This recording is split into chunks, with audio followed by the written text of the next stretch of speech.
For decades, Nicole Kidman has been admired for her composure. The calm voice, the graceful smile, the image of a woman who always seemed in control. Even when her private life collapsed in front of the world, she rarely raised her voice or pointed a finger. But behind that restraint was a story she avoided telling for years. Now, Nicole Kidman is finally speaking with a level of honesty that changes how her life, her choices, and her silences are understood. The fairy tale that was never safe. When Nicole Kidman married Tom Cruise, the world believed it was witnessing Hollywood royalty in real time. They met while filming Days of Thunder, and the relationship moved fast, faster than most people realized. Within months, they were married, and almost overnight, Kidman found herself absorbed into a carefully constructed image of perfection. To the public, they were the golden couple. To studios, they were box office security. To tabloids, they were untouchable. But what Kidman would later acknowledge is that the marriage was built during a period when she was still forming her own identity. She entered that relationship young, emotionally open, and deeply invested in the idea of partnership. At the same time, her career was accelerating at a pace that left little room for self-reflection.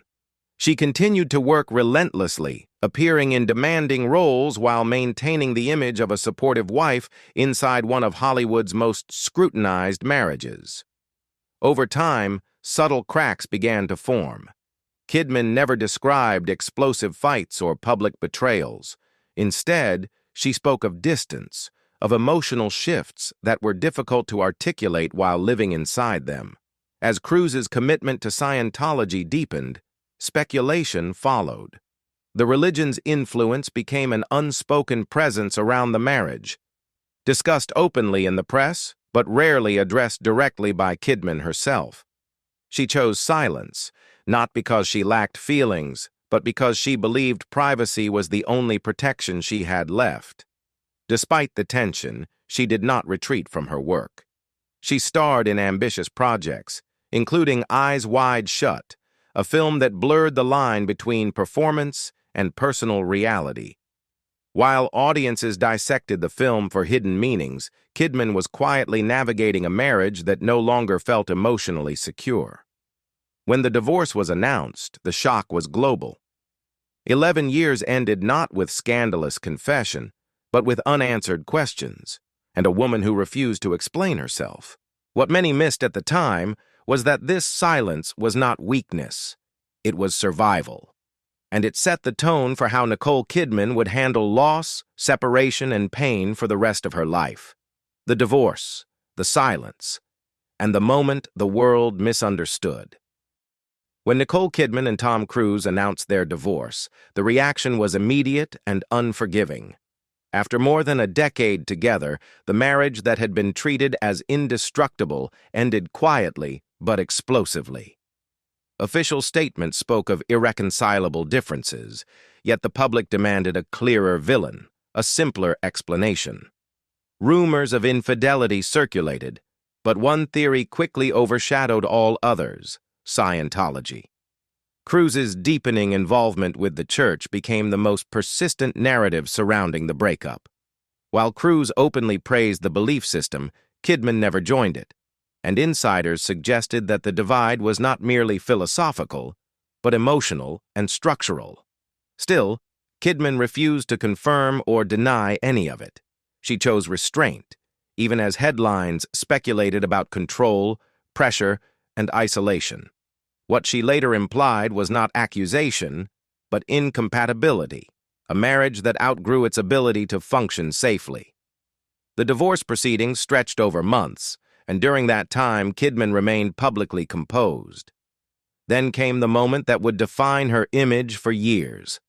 After finalizing legal documents, she was photographed leaving her lawyer's office, arms raised, jumping with visible relief. That single image spread worldwide. To many, it looked like celebration.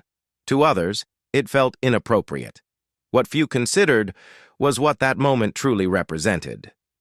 Kidman later reflected that it was not joy at someone else's pain, but release from sustained emotional pressure. She had endured scrutiny, silence, and private grief without explanation. That photograph captured the first unguarded moment she allowed herself, a physical expression of survival rather than triumph. Yet the public framed it as mockery, misunderstanding the depth of what she had just escaped. In the aftermath, Kidman faced another painful reality. Her two children, Isabella and Connor, remained primarily with their father and within the Scientology environment. She did not speak publicly about this choice, but over time, her quiet sadness became apparent. Despite rumors of estrangement, Kidman consistently refused to criticize Cruz or discuss custody details. Instead, she emphasized love without conditions, even when proximity was no longer possible. Professionally, she did not retreat. While her personal life unraveled, her career reached new heights. She continued to accept demanding roles, refusing to allow heartbreak to define her public identity. What the world saw as resilience was, in truth, discipline, a deliberate choice to keep moving forward when standing still felt unbearable. This period revealed something crucial about Nicole Kidman. She would not use pain as spectacle. She would not trade privacy for sympathy. And she would carry loss quietly, even when silence cost her understanding. Motherhood, loss, and the pain she rarely spoke about. Behind Nicole Kidman's controlled public image was a deeply personal struggle that unfolded far from red carpets and premieres. Long before the world debated her divorce, Kidman was confronting grief that had no headlines.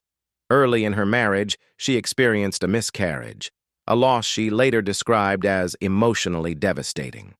At the time, she was expected to continue working, attending events, and presenting stability, even as her private world quietly fractured. The miscarriage reshaped how Kidman viewed family and motherhood. Rather than retreating, she and Cruz chose adoption, welcoming Isabella and later Connor into their lives. For Kidman, this was not a substitute for loss, but an act of commitment. She embraced motherhood fully, grounding herself in routine and responsibility during a period when her marriage felt increasingly uncertain. Yet the emotional complexity never disappeared. She loved fiercely, but circumstances beyond her control would later complicate that bond. After the divorce, the separation from her children became one of the most painful chapters of her life. Isabella and Connor remained with their father, and over time their distance from Kidman grew more visible. She did not address it publicly, not because the pain was small, but because she believed her children deserved protection from public interpretation. Friends would later describe this period as one of profound, quiet grief, a sadness she carried without complaint, choosing dignity over explanation. Years later, Kidman would reveal another vulnerability, her struggle with breastfeeding after the birth of her biological children. She spoke candidly about standing in the shower, terrified, asking herself what had gone wrong when her body failed to respond as expected. It was her sister who stepped in, offering reassurance and experience when Kidman felt overwhelmed. This moment, small on the surface, symbolized a recurring truth in Kidman's life. Strength did not come from perfection, but from support and acceptance. Her fertility journey continued to be marked by loss. She endured an ectopic pregnancy and additional heartbreak before finally welcoming her daughter, Sunday Rose. Later, Faith Margaret was born through surrogacy, a decision Kidman has described as deeply personal and filled with gratitude. By then, her understanding of motherhood had expanded beyond biology. Family to her became defined by devotion rather than circumstance. What Kidman finally began to admit was not failure, but limitation. She could not control outcomes, relationships, or time. She could only love fully, even when love came with separation, grief, and unanswered questions. Love after ruin, the marriage that almost didn't survive. After years of public heartbreak and private exhaustion, Nicole Kidman did not rush back into the spotlight of romance. When she met Keith Urban, the relationship unfolded quietly, almost cautiously, as if she were testing whether love could exist without spectacle. There were no grand public declarations, no carefully staged appearances. For the first time in years, Kidman guarded her personal life with intention, revealing only what she felt was safe. When they married, many assumed this chapter would finally bring stability. But not long after the wedding, reality intervened again. Urban entered rehab to confront his long-standing battle with alcohol addiction. The news stunned the public and raised immediate questions about the future of their marriage. For Kidman, it was another devastating moment, not because of betrayal, but because she had once again found herself facing uncertainty just as she allowed herself to hope. What she later acknowledged was that this moment tested her understanding of partnership. She could have walked away. Few would have blamed her. Instead, she chose to stay, not out of obligation, but out of clarity. Kidman has since explained that love to her was no longer about fantasy or rescue. It was about commitment during the most unglamorous moments. Supporting Urban through recovery required emotional labor, patience, and resilience, qualities she had refined through years of quiet survival. This period reshaped their marriage. It stripped away illusion and forced honesty. Urban would later credit Kidman with saving his life, but she never framed herself as a savior. She described their relationship as grounded, ordinary, and imperfect, a deliberate contrast to the image-driven marriage she had left behind.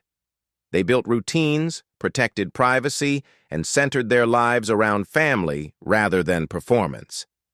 Even years later, Kidman resisted labeling their relationship as aspirational. She rejected the idea of being a perfect couple, insisting they were simply two people navigating life together. This refusal to romanticize struggle was itself revealing. She had learned that pain does not disappear with love. It simply becomes something you face together. Success without shelter, when the career peak coincided with emotional void. At the very moment Nicole Kidman reached what many would call the summit of her career, her personal life was at its most fragile. Winning the Academy Award for her performance in The Hours should have marked a definitive turning point. Validation, triumph, closure. Instead, it arrived during one of the loneliest periods of her life. The divorce from Tom Cruise was still fresh, unresolved emotionally, even if finalized legally, and the sense of family she once relied on had quietly fractured. In later reflections, Kidman admitted that the night of her Oscar win was not spent celebrating in the way the world imagined. After the ceremony, instead of attending lavish parties, she returned to her hotel room and ate takeout food on the floor with her family. It was not a glamorous scene, but a revealing one. Surrounded by success, she felt the absence of emotional security more sharply than ever. The award symbolized achievement, but it could not replace intimacy, belonging, or peace. Rather than slowing down, Kidman leaned into work. She chose roles that mirrored unresolved emotions, women shaped by grief, motherhood, loss, and quiet endurance. When she appeared in Lion, the story of adoption and unconditional maternal love resonated deeply with her own life. She later acknowledged that the role felt personal, not because it mirrored events exactly, but because it echoed the emotional truth she carried. The film allowed her to express devotion without explanation, pain without spectacle. Her transition into television marked another shift. Taking a lead role in Big Little Lies was not merely a career decision, but an emotional one. The series explored trauma, domestic tension, and the cost of silence, themes Kidman understood intimately. Her performance earned widespread acclaim, including major awards. But it also sparked conversation when her acceptance speech mentioned her younger daughters while omitting her older children. The reaction was immediate and harsh. Once again, Her motherhood was dissected publicly, stripped of nuance. What she finally admitted: fear, motherhood, and letting go. In recent interviews, Nicole Kidman has begun to speak with a softness that feels different from before, less guarded, less performative, and more exposed. As her younger daughters, Sunday Rose and Faith Margaret, started stepping into the public eye, Kidman admitted something she had never said so plainly. She is afraid. Not in a dramatic sense, but in the quiet, maternal way that comes from knowing exactly what fame can take from a person before they even realize it is happening. She acknowledged that watching her daughters find their own independence is both thrilling and terrifying. She knows this world too well. She entered the industry as a teenager herself, and while it gave her a career, it also cost her innocence, safety, and privacy long before she understood the price. Now, seeing her children face the same scrutiny, she admits there is no script that prepares a parent for that moment. The fear is not about failure. It is about exposure. Kidman's advice to her daughters about online judgment was strikingly blunt. She did not suggest resilience or thick skin.